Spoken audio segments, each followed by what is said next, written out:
하나님이여 우리에게 믿음을 더하여 주시옵소서. 찬송가 212장으로 하나님께 찬송 올려드리겠습니다.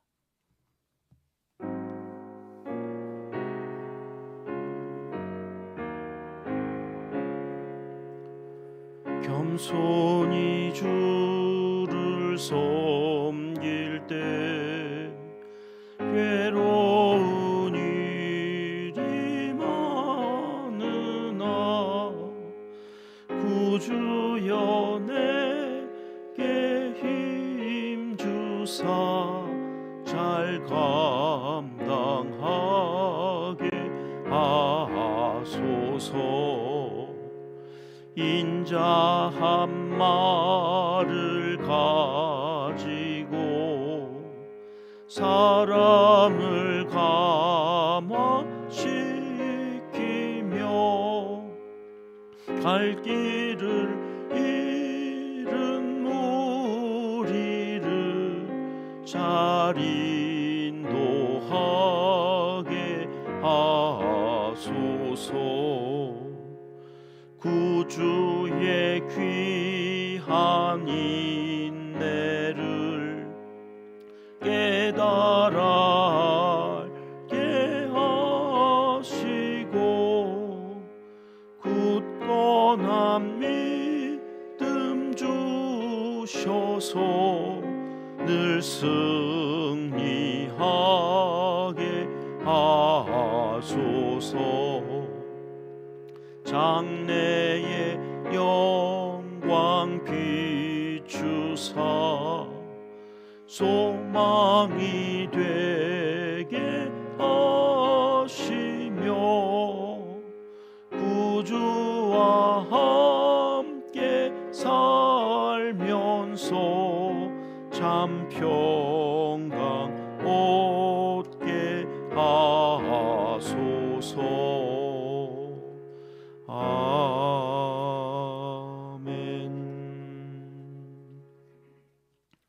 이 새벽 주시는 하나님의 말씀은 역대하 12장 말씀입니다.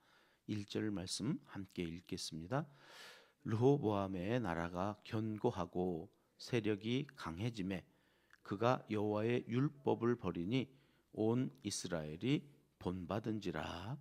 아멘. 하나님의 사람 스마야가 나타나서 싸우지 말아라.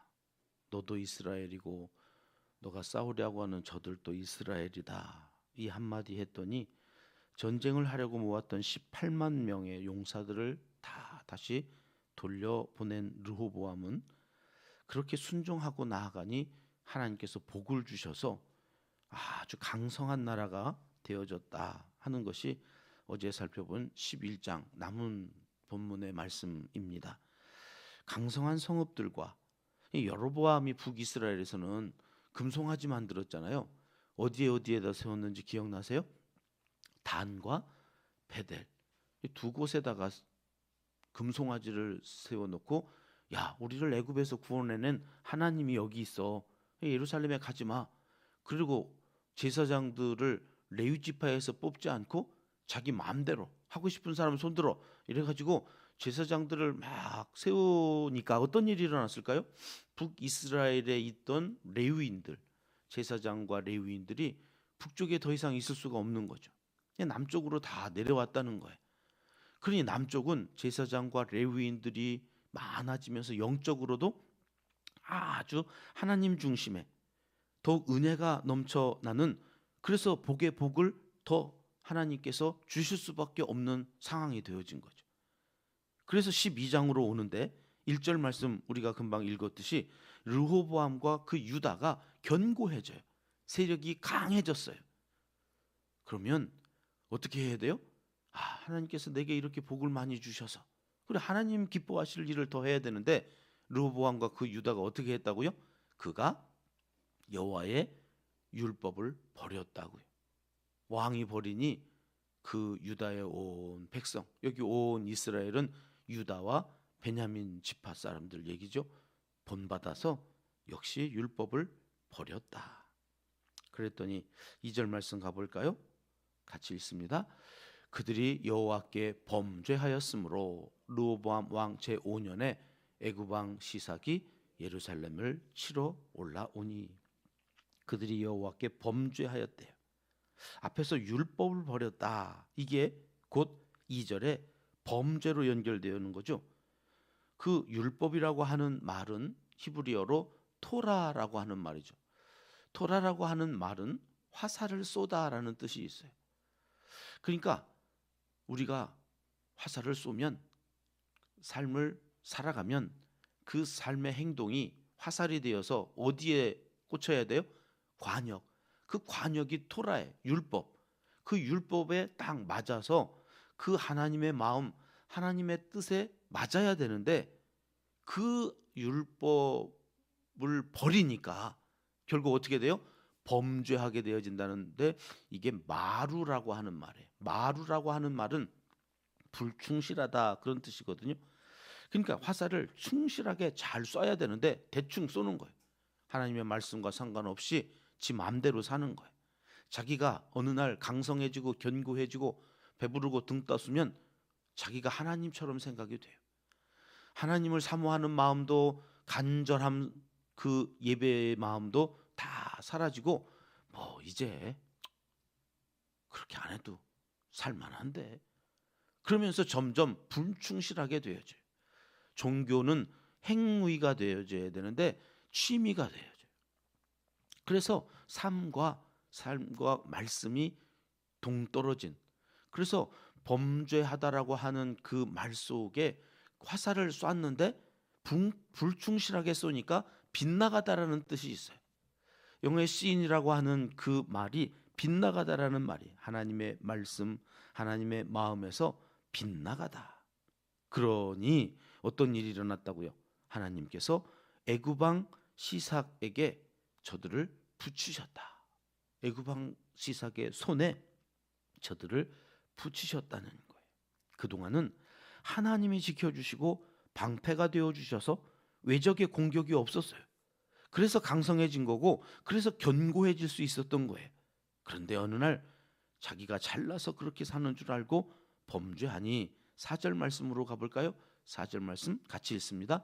시삭이 유다의 견고한 성읍들을 빼앗고 예루살렘에 이르니, 애굽왕 시삭이 이때 유다의 성을 얼마나 빼앗았는가 고고학자들이 연구하니까 거기에 남아져 있는 유물 하나에 상형 문자로 180개의 성읍이 그때 시삭에게서 빼앗겨졌다는 기록이 있다는 거예요. 추정하기는 유다 성읍이 뭐 얼마나 크다고 180개의 성읍이 있었겠어요. 그러니까 북이스라엘 성까지 다 합쳐서 180개가 되지 않았겠느냐는 추정이 있는데, 하여튼 180개의 성읍이면 거의 초토화되어졌다고 봐야 되는 거죠. 하나님의 심판이 그렇게 무섭다는 거예요. 5절 말씀 가볼게요. 같이 읽습니다. 그때 유다 방백들이 시삭의 일로 예루살렘에 모였는지라 선지자 스마야가 르호보암과 방백들에게 나와 이르되, 여호와께서 이같이 말씀하시기를 너희가 나를 버렸으므로 나도 너희를 버려 시삭의 손에 넘겼노라 하셨다 한지라. 선지자 스마야가 다시 나오죠. 앞서 형제끼리 싸우는 거 아니라고, 너도 이스라엘이고 쟤도 이스라엘이고 형제끼리는 제발 좀 싸우지 말라고 그렇게 말했던 선지자가 다시 나타나서 이 뼈아픈 말을 하는 거예요. 너희가 나를 버렸으므로 나도 너희를 버린다. 여러분, 여기 말씀을 좀 잘 살펴볼 필요가 있어요. 여지껏은 르호보암이 누구의 손에 붙들려 있었던 거예요? 하나님 여호와. 그런데 이젠 그 손을 뿌리치고 자기 마음대로 살겠다면서 죄를 저지르니 말씀에 순종하지 않고 자기 고집대로 사는 사람을 하나님은 어떻게 하실 수가 없다는 거예요. 그래서 그 손을 뿌리치고 간 르호보암과 유다 백성을 내가 아닌 다른 사람의 손에 넘기신다는 거죠. 아니, 언제는 그 손을 내가 놓지 않겠다고, 나는 강한 손과 편팔로 너희를 붙드시겠다고, 너희는 내 손을 놓칠지라도 나는 너희를 놓치지 않는다고, 그렇게 얘기하실 때는 언제고, 아니 또 뭘 그 손을 다른 사람에게 또 넘기셨다고 또 이러시나? 이게 이게 도대체 뭔 말인가? 여러분, 금방 말씀드린 경우는 우리가 힘이 없어서 연약하여서 어쩔 수 없이 하나님의 손을 놓치는 경우에는 여러분, 하나님이 우리의 손을 놓지 않는다는 거예요. 여러분, 인간의 연약함이 있잖아요. 우리의 죄성이 있어서 안 하려고 그러는데도 어쩔 수 없이 여러분, 죄를 지을 때 하나님은 우리를 불쌍히 여기시는 거예요. 근데 지금 르호보암과 그 유다 백성들은 어쩔 수 없어서가 아니라 자기들이 강해지고 견고해지니까 그때 교만하여서 하나님 없이도 살 수 있을 것 같으니까 자기들이 하나님의 손을 뿌리쳤다는 거예요. 여러분, 이 뿌리친다고 하는 게 문제인 거예요. 하나님의 손을 붙들려고 애를 쓰다가 놓치는 거하고, 하나님 이제는 내 손 줬지 마세요. 필요 없어요. 내 맘대로 살래요. 하나님의 말씀? 콧방귀 끼는 이 교만한 사람을 하나님은 계속 붙잡고 있지 않으시더라는 거예요. 지금 르호보암과 유다의 경우는 견고해지면서 교만해진 거예요. 목에 힘이 들어가고 하나님 말씀 따라 잘 살던 이들이 어느새 자기들이 하나님이 되었어요. 작정을 하고 하나님의 말씀을 어겨요. 이때 하나님은 너희가 나를 버렸다. 그래서 나도 너희를 버린다. 이렇게 말씀하시는 거죠. 6절 말씀으로 가볼까요? 시작. 이에 이스라엘 방백들과 왕이 스스로 겸비하여 이르되 여호와는 의로우시다 하며, 시삭이 와서 180개의 성읍을 초토화시키자 여러분, 이때야 비로소 스스로 겸비해져요. 그리고 이 모든 일들이 의로우신 하나님에 의해서 되어진 일이다 인정하게 되는 거죠. 회개하고 이 모든 죄에서 돌이켜요. 그리고 하나님은 의롭다 인정할 때 무슨 일이 일어날까요? 7절로 가보십니다. 같이 읽겠습니다.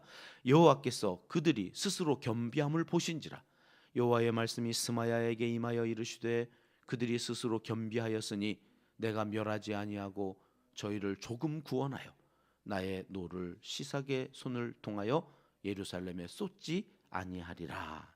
아멘. 표현이 좀 재미있죠. 여기 조금 구원하여, 스스로 겸비해서 하나님 앞에 다시 돌아와 하나님이 의로우십니다. 제가 잘못했습니다. 그럴 때 하나님은 조금 구원하신다. 이 조금이라는 표현이 뭘까? 아니, 많이 구원하는 게 있고 조금 구원하는 게 있나 이렇게 해서 찾아봤더니 여기 조금이라고 하는 것은 양이 아니라 시간적인 문제를 이야기할 때 썼던, 잠시 잠깐 구원했다는 이야기. 잠시 잠깐 르호보암 때에는 하나님께서 이 심판을 하지 않으시겠다고 구원을 조금 연기하셨다. 그 조금이라고 하는 말 속에 스스로 겸비하여, 겸손이라고 하는 것과 연결이 되어져서 우리가 어느 때 환난과 역경 속에서 구원을 얻느냐? 그 겸손함을 유지하고 있을 때 하나님은 아시는 거예요. 우리가 교만할 것을 아세요. 우리가 수시로 등 따숩고 배부르면 하나님 없이 살 것 같은 그 죄성이 우리를 지배한다는 것을 아시고 여기 조금 구원하여, 어느 때까지만요?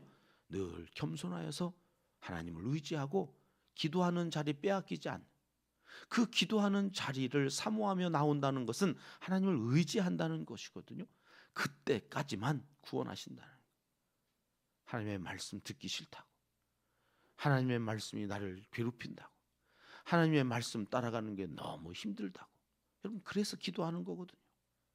내가 내 마음대로 살고 싶은 그 욕구, 욕망, 이대로 살면 망하니까 하나님이 그렇게 살지 말라고 말씀하시는 것을 끝까지 붙들고 하나님 내 힘으로는 할 수 없으니 도와주세요. 그게 기도의 자리거든요. 제가 어제 11장 말씀을 연구하면서는 12장이 궁금해졌어요. 화목해라. 예수 믿는 사람들은 제일 먼저 해야 하는 것이 화목제물로 돌아가신 예수 그리스도를 따라서 화목하게 하는 거야. 화평한 자가 되어야 돼. 화평. 제발 그것부터 해라. 하나님이 그렇게 쭉 이야기하시면서 왜 이러시나. 그게 11장의 결론이 뭐예요? 형제니까. 부모에게 효도하는 것 중에 가장 큰 게 형제끼리 우애하는 거예요. 저도 3남매 키워보니까 알겠어요. 걔들이 저한테 뭐 사줘요? 하나도 안 기뻐요. 너 써. 너도 없어가지고 나한테 타가면서 무언 아빠 생일 선물이라고 그 비싼 걸 사와 이놈아. 너 써. 어느 때 제일 기쁘냐? 삼남매가 밥상머리에 앉아가지고 오손도손, 야 너 이거 좋아하지? 너 먹어. 이러면서 양보하고 형이 동생들 챙기고 동생들은 형을 존중하고, 그래서 함께 우애 있게 사는 모습이 가장 기뻐요. 그게 부모의 마음이더라. 그러니까 하나님도 그런 거예요. 야, 한 가족인데 함께 예배한다고 모여가지고 왜 싸워 이것들아. 형제니까. 너도 이스라엘, 쟤도 이스라엘, 형제니까. 그래서 제가 12장, 야 이번 주 말씀을 어떻게 마무리하시려고 이러시나, 제가 12장이 너무 궁금했어요. 근데 오늘 12장의 말씀이 누가 화목하고 화평할 수 있는가, 누가 정말로 나를 아버지라고 믿고 사는가, 여러분 그 진짜와 가짜가 어떻게 결정되어지는가를 12장이 말씀하는 거예요. 지 잘났다고, 난 아쉬울 거 없어, 나 강성하거든, 나 견고하거든, 그리고 지가 하나님인 줄 알고 그렇게 살아가는 교만, 그런 사람을 통해서는 화평이 안 이루어진다는 거예요. 그런 사람이 교회에 있으면 그 교회가 풍지박살나는 거예요. 맨날 시끄러워요. 지는 문제 없어요. 누구 때문에 나 이런다? 나 누구 때문에? 다 남 탓하고. 교만이 안 들어요. 누구 말도. 여러분 하나님 말씀도 안 듣는데 목사 말을 듣겠습니까? 사람 말을 듣겠습니까? 그러면 망한다. 시삭이 올라올 거다. 180 성읍이 초토화될 거다. 어떻게 할래 너? 여러분 12장이 지금 그런 말씀을 하시는 거예요. 누가 화평하냐? 스스로 겸비한 자, 겸손한 사람이 되어야 된다. 잠언 말씀으로 가볼까요? 11장 2절 같이 읽습니다. 교만이 오면 욕도 오거니와 겸손에는 지혜가 있느니라. 욥기 22장도 같이 읽습니다. 네가 낮춤을 받거든 높아지리라 말하라. 하나님은 겸손한 자를 구원하시느니라. 오늘 12장의 핵심 말씀이 스스로 겸비하여입니다. 스스로 겸비하여 하나님 앞에 살면 여러분 우리는 어떻게 살 수 있다고 빌립보서 2장으로 가보실까요? 같이 읽겠습니다. 아무 일에든지 다툼이나 허영으로 하지 말고 오직 겸손한 마음으로 각각 자기보다 남을 낮게 여기고 각각 자기 일을 돌볼 뿐더러 또한 각각 다른 사람들의 일을 돌보아 나의 기쁨을 충만하게 하라. 다시 무서워졌어요. 이렇게 말씀을 결론을 내신다고? 다툼이나 허영으로 하지 말고 오직 겸손한 마음으로. 오늘 12장 말씀이 그거잖아요. 스스로 겸비하여. 하나님은 그를 들어 쓰시는데 기쁨을 충만하게 하셔. 내 안에 기쁨이 사라지고 있다면 내가 교만한가? 빨리 말씀 앞으로 돌아오셔야 됩니다. 르호보암이 그 말씀을 따라 다 되돌리고 자기도 돌아가니 강성하고 견고해졌다고 이 말씀을 오늘 이 새벽에 우리가 기억하고 하나님 앞에 스스로 겸비한 자들로 기도하며 나아갔으면 좋겠습니다. 르호보암과 유다 백성에게서 배웁니다. 교만하면 애굽왕 시삭에게 넘겨주신다. 겸손하면 하나님의 손이 방패가 되어주셔서 더욱 견고하게 세워주신다. 오늘 우리는 얼마만큼 겸손한 것일까요? 점점 더 견고해져 가고 있는 것일까요? 하나님, 우리 은평교회는 어제보다 오늘 더 믿음이 자라, 믿음이 더하여져서 하나님 앞에 더 겸손한 자들로 세워져 가고 있습니까? 이 질문에 예, 아멘 기도하며 나아가는 하나님의 사람들이 다 되시기를 이 새벽 하나님은 간절히 원하고 계십니다. 기도하겠습니다. 하나님 아버지, 왜 공동체가 다툼과 싸움이 끊이지 않는지, 교만이 문제의 원인이었음을 배웁니다. 목에 힘이 들어가 있는 우리의 죄를 용서하여 주시고 스스로 겸비하여 말씀에 순종하는 믿음의 사람들이 다 되게 하여 주시옵소서. 이제 못다한 기도를 주님 가르쳐 주신 기도로 아뢰오니 하늘에 계신 우리 아버지, 아버지의 이름을 거룩하게 하시며 아버지의 나라가 오게 하시며 아버지의 뜻이 하늘에서와 같이 땅에서도 이루어지게 하소서. 오늘 우리에게 일용할 양식을 주시고 우리가 우리에게 잘못한 사람을 용서하여 준 것 같이 우리 죄를 용서하여 주시고 우리를 시험에 빠지지 않게 하시고 악에서 구하소서. 나라와 권능과 영광이 영원히 아버지의 것입니다. 아멘. 토요일 새벽 함께 기도할 제목입니다. 어제 헌재의 결정이 되어졌죠. 대통령의 부재에도 이 나라의 통치는 하나님께서 하시는 줄 믿고 하나님께 맡겨드립니다. 다음 지도자 하나님 다윗과 같은 하나님의 사람으로 세워주시길 한국교회가 함께 기도하며 나아가는 그러한 시간들이 되었으면 좋겠는데요. 하나님께서 이 나라의 통치자가 되어주시길 위해서 하나님께 기도합니다. 우리의 6번째 비전입니다. 시니어 세대가 행복한 비전 공동체가 되게 하소서. 어르신들이 존망받고 공경하는 다음 세대를 통하여 질서가 바로 세워지는 이 나라 한국교회 우리 은평교회가 되어지기를 위해서 함께 기도합니다. 향기 편지로 복음을 전하고 있는데요.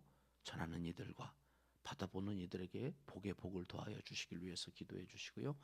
내일 주일 예배 있습니다. 사순절 5번째 주일인데 하나님 예수 닮아가는 십자가를 부인하지 아니하고 그 십자가를 지고 성전 예배를 사모하는 하나님의 사람들이 성전에 모여 예배할 때 하나님의 영광이 임하는 임재하시는 그런 복된 예배의 시간이 되어지길 위해서 특별히 예배위원들 봉사자들을 위해서 기도해 주십시오.